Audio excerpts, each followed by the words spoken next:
Hello dear students, you are welcome in RK Institute. I am Dr. RK Saini and today I am going to discuss reaction intermediates. इससे previous class में मैंने आपको दो reaction intermediate discuss कर दिए थे, एक तो कार्बन फ्री रेडिकल और एक कर दिया था कार्ब कैटायन या कार्बोनियम आयन। आज मैं सबसे पहले डिस्कस करूंगा carb anion. Third reaction intermediate है कार्ब एनायन।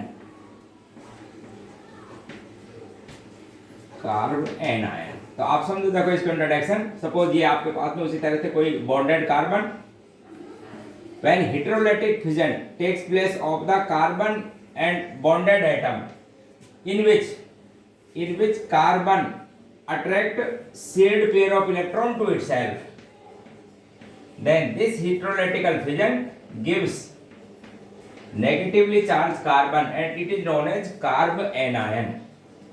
एक बार वापस, जब कार्बन और बॉन्डेड एटम का हेटेरोलेटिकल फिजन हो जिसमें कार्बन बॉन्डेड इलेक्ट्रॉन को अपनी ओर अट्रैक्ट कर ले या खींच ले उसको, तो आप उसको बोलेंगे कार्ब एनायन।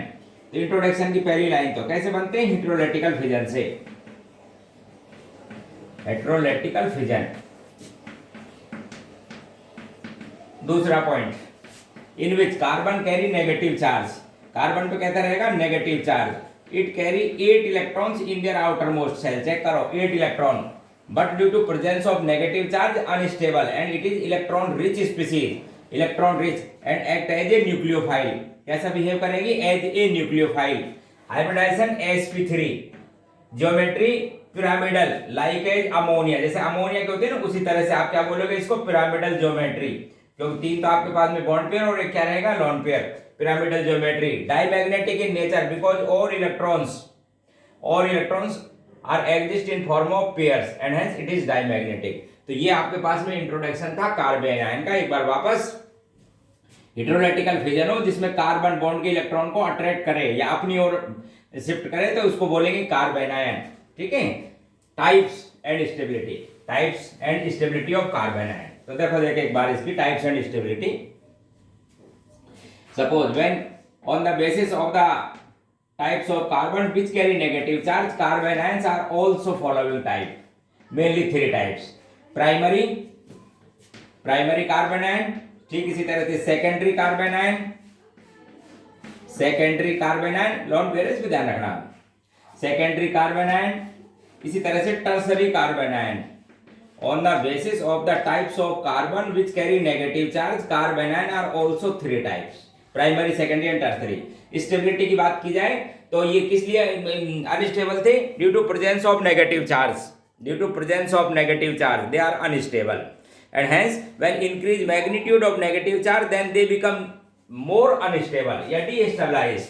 तो अब इन्हीं की बात कर ली जाए तो प्राइमरी सेकेंडरी में इसका प्लस आई इफेक्ट, और प्लस आई इफेक्ट की वजह से electron repelling group and hence increase negative charge या magnitude of negative charge, therefore ethyl carbanion is less reactive in comparison to methyl। Similarly, secondary are less reactive and tertiary are least stable among primary, secondary and tertiary। तो conclusion ये निकला कि methyl कार्बेनायन सबसे ज्यादा stable, उसके बाद में other primary, secondary और कम, और टर्सरी की सबसे कम stability on the basis of negative charge, magnitude of negative charge. If electron withdrawing group, electron donating एक तो और एक electron withdrawing group attach at the carbon then increase their stability. For example देखो इधर,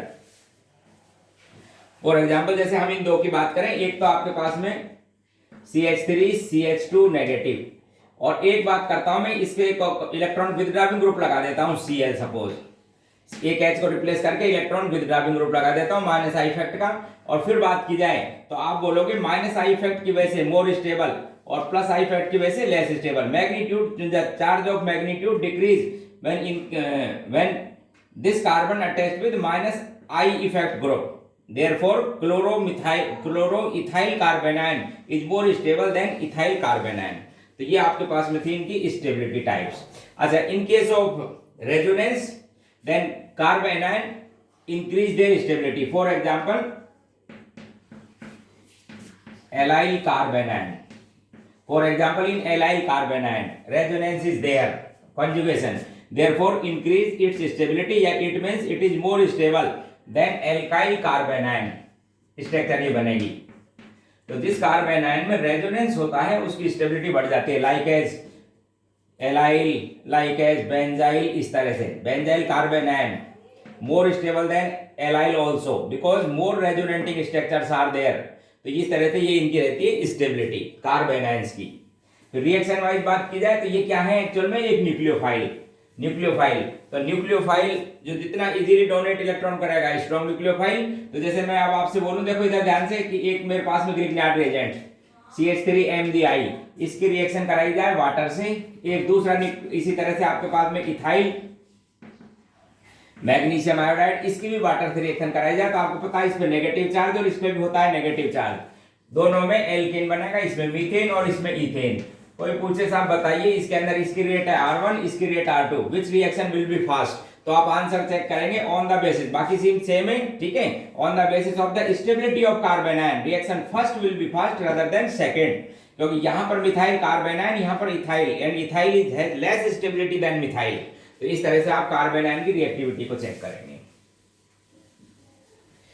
इसी तरह से एक और भी इंपॉर्टेंट रिएक्शन आती है, मैं आपको बताऊं, उसमें भी कार्बन आयन बनता है, जो E1Cb रिएक्शन है, E1Cb, जिसके अंदर इलेक्ट्रॉन विथड्रॉइंग ग्रुप लगा होता है स्ट्रॉन्ग फ्लोराइड, और उसमें भी कार्बन आयन के कैरेक्टर आते हैं, इसलिए जो मेजर प्रोडक्ट है कार्बन आयन की स्टेबिलिटी पाता है। जैसे इधर देखो, सपोज ये मेरे पास में एक रिएक्शन है 2-फ्लोरोब्यूटेन, इसका जब अपने को इलिमिनेशन कराया जाता है एल्कोहलिक की वजह से, तो इसके अंदर होता है इलिमिनेशन, और पर्टिकुलरली ये जो फ्लोरीन है इसका minus I effect stronger rather than other halogens. तो माइनस आई इफेक्ट स्ट्रॉन्गर होने से सबसे पहले फर्स्ट स्टेप में H+ आयन बाहर निकलता है, इसलिए स्पीशीज में कहते आते हैं एनायनिक कैरेक्टर। दो हो सकते हैं, देखो एक बार ध्यान से, यदि सपोज ये H+ आयन बाहर निकला तो इस पे आपके पास में एनायन का कैरेक्टर सेकेंडरी, और यदि ये H+ बाहर निकला इस एल्कोहलिक बेस से तो इस पे आएंगे आपके पास में anionic character. The primary anion is more stable than secondary and has the major product of this reaction is first butane, ये इसका major product, and second butane is minor product of this reaction, ये रहेगा major.